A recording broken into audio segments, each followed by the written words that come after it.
من اكتر من 1500 سنه الاندلس كانت جزيره تحت حكم الرومان. كانت جزيره حرفيا مليئه بالظلم، اهلها عايشين اسوأ حياه في العالم، كانوا بيشتغلوا باجور قليله وكانوا بيعانوا وكانوا تقريبا شبه ميتين. كانت فعلا مكونه من الظلم والجهل، عادي زي اي حته بيحكمها الرومان زمان. وعشان كده كانت الدوله الاسلاميه ساعتها او الخلافه الامويه كانت في ازهى عصورها ساعتها، كانت بتتحلى بالعلم والاسلام والعدل والسلام والامان. كانت فعلا دوله تتمنى تعيش فيها.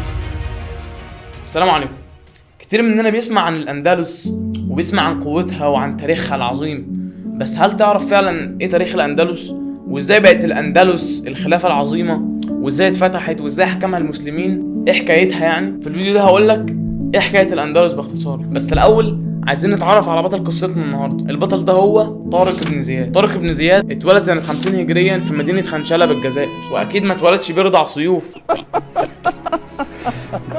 كان طفل عادي جدا، بس المؤرخين بيختلفوا هو كان مسلم ولا على دين الوثنيه ولا فعلا اسلم على ايد موسى بن نصير اللي هنتكلم عنه بعد كده. بس اكتر حاجه اجمعوا عليها ان هو كان مسلم واتولد مسلم وكبر شويه وانضم لجيوش المغرب، وكان من امهر الفرسان واكثرهم قوه ومن اشجعهم، كان امهرهم في القتال والقياده. ومن كتر شجاعته وبسالته وقوته لفت نظر الامير موسى بن نصير، وبيقولوا انه بقى من اقرب الناس ليه بسبب شجاعته وقوته وبسالته. عينوا موسى بن نصير كقائد لاحدى جيوش المسلمين ساعتها، كل ده وهو لسه شاب ساعتها. وده بيثبت لنا ان النجاح مش بيتطلب سن معين. وفي امثال كتير زي طارق بن زياد وزيد بن حارثه اللي كان قائد الجيش وهو عنده 16 سنه. السن مجرد مرحله عمريه، وبدا من هنا رحلته في انه يكون من اعظم القاده في التاريخ الاسلامي ويكتب اسمه من النور في التاريخ الاسلامي. وكان في نفس الوقت شبه الجزيرة الأيبرية اللي هي البرتغال وأسبانيا دلوقتي بيحكمها حاكم ظالم جدا اسمه نظرير. كانت الناس كلها بتكرهه مش طايقاه. وبما إن طارق بن زياد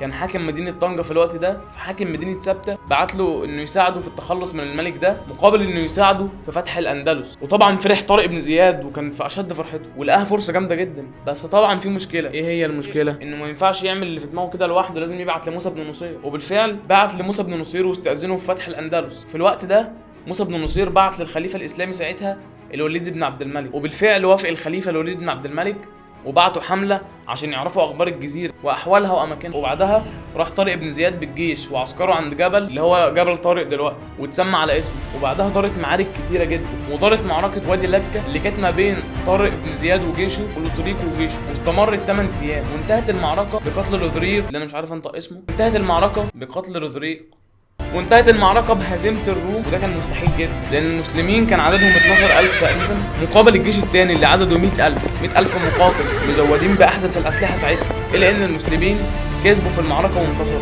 وانتهى الأمر بفتح الأندلس بعد معارك كتيرة جدا بعدها وفتح مدن كتيرة جدا. طبعا موسى بن نصير راح لطارق بن زياد عشان يفتحوا مدن كتيرة جدا ويستكملوا رحلتهم بفتح الأندلس. وبالفعل تم فتح الأندلس بالكامل، وعاشوا أهل الأندلس في سلام بعد كل التعب والحروب.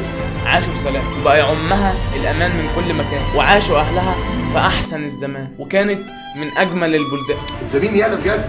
وحكم المسلمون مدينة الأندلس لمدة 8 قرون. كانت بتتسابق مع دمشق في العلم، وكانت دار للعلماء والعلم. يعني كانت زي مثلا جامعة هارفارد دلوقتي تروح تدرس فيها كأنك جاي تدرس في أمريكا. وبعد ما كانت ما تعرفش غير الجهل والظلام بقى يعمها العلم من كل مكان، والنور بيحوطها من كل مكان. ولحد دلوقتي الآثار بتاعت الأندلس موجودة في أسبانيا والجوامع والمساجد وتقدر تشوفها على النت. ورغم إن طارق بن زياد عدى عليه الزمن وبيقولوا إن مات فقير، إلا إننا طول عمرنا هنبقى فاكرين الأندلس عدى عليها أجمل 8 قرون. طبعا الأندلس اتحولت لمذبحة بعد كده، وحرقوا الكتب اللي باللغة العربية وبقى يقتلوا في المسلمين. وهي دي سنة الحياة، والتاريخ بيعيد نفسه. التاريخ ده عامل زي الراجل العجوز اللي بيحكي القصص كلها لأحفاده، واحنا علينا نسمع القصص دي ونستفاد منها. ولازم نعرف ان الحضارات زي الانسان، اول ما الحضاره تبدا بتبقى طفله لسه وبيطلع لها اسنان وبتكون نفسها وبتجهز. بعدها بتبقى في اشد عصورها واقوى عصورها، بتبقى في مرحله شبابها. بعدها طبعا بتعجز وتموت ويطلع لها تجاعيد والتاريخ يسف عليها حبتين. بعدها بتموت وتتنسي. بس طبعا عشان الاندلس حضاره عظيمه وسمعت صوتها كلها في العالم لحد دلوقتي ما نسيناهاش. وبس كده، شكرا انكم استمعتوا لي. سلام عليكم.